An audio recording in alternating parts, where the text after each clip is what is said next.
Pagkakita nato sa payaw mga kabirnays, mga ka-idol, mga ka-followers ni ugbok dayon ta og naatay nasikpatan nga usa ka barakuda o rumpe. So medyo lawom lagi ni siya mga kabirnays, pero mo break ra mo tong floater og matumong ta sa atong depth nga igo rang makaya, pero kini higayon na pwede pa kay kaya pa kayo.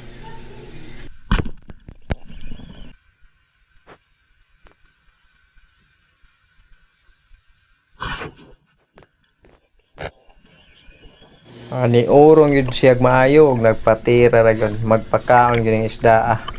So atong ginhinayan nagbira wa na to real kay medyo basin masangit sa pisi sa maong fad o payaw. So naginahinan nato bira pataas kaya pa sa atong hangin mga kabiranays. Medyo na kilawmon og ako ning gitawag akong mga boatman dito sa taas na masol po to sila. So di ara ang usaka ngipnan nga isda, no, mao po ni isda nga murag delikado kay mo action ni siya sukol kadaghan na ka experience aning great barracuda. So do ay daghang gagmay gatuyok-tuyok po sa atong dikoy, no, hastag mga tagtungas kilo ba yan na sila, mga rainbow runner.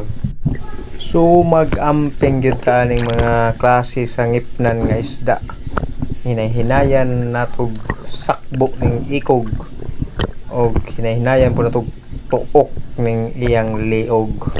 Daghan kayong salamat, no, sa paglantaw ni atong makalingaw nga video ilawom sa kadagatan.